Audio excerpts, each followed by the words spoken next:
So what's up mga bro, andito na kami ngayon ni bro Francis. Nakarating na kami sa kanya kung saan kami lang dalawa maligo. Ayan, dito muna kami sa taas punong kahoy kasi wala kami cottage. 500 kasing cottage mga bro dito.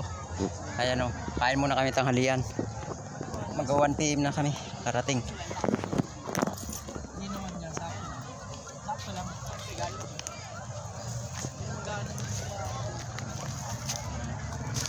Kain tayo. Ikaw lang pala mag-isa no. Hindi ka wala nagkasama ng kaibigan mo doon. Halo ka namin.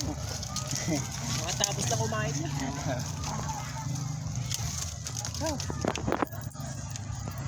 Hindi ako mapasubo sa cottage yun ah. Oo nga eh, sabi ko wag ka mag... Cottage pa kayo? Hindi kasi yung lalaki wala pa yung bakante yung kanyang kuan, Bayad cottage. lang sa 200. Ayaw pa lang kumayang sa 300. Uy, ito na yun. Ay, kung kayo mapapakulong mo. Oo. Masusunod kahit saan pumunta. Sana kung marami kami. Ay, may cottage naman tayo kahit saan dito, sa bundok. Yan.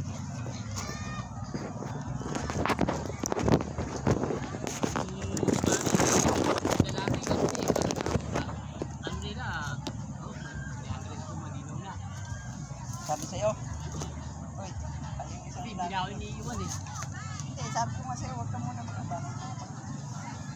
Sabi ko nga, mamaya na kasi yung kasama ko right. Mamaya kung wala yung napatungin niya.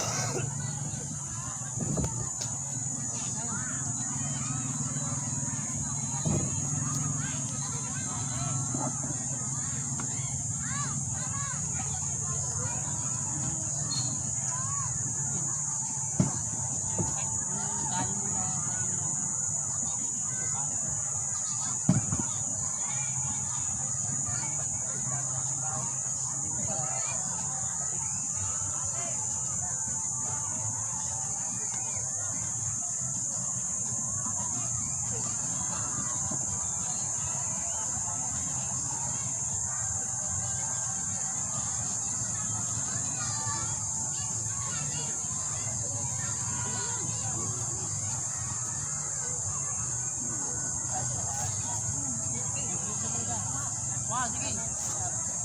Salamat po. Ayaw mo talaga kumain. Sige lang, wala.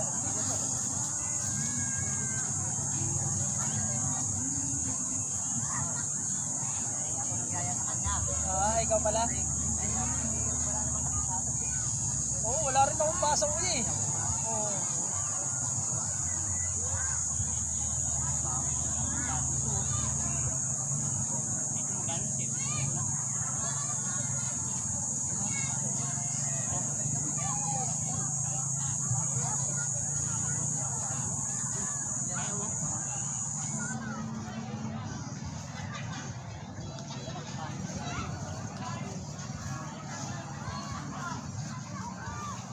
Ano yan sa bahay?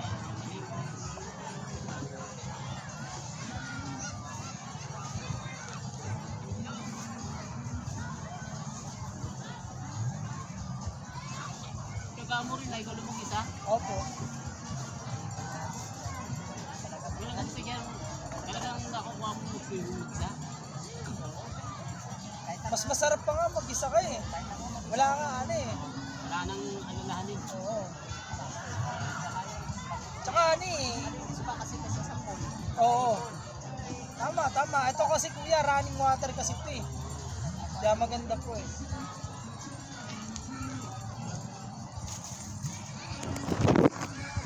Yan, may bago ka rin kanina kanin. Kain muna kami. Yung kanin ka rin dala. Ayun na isa. Dala ko yung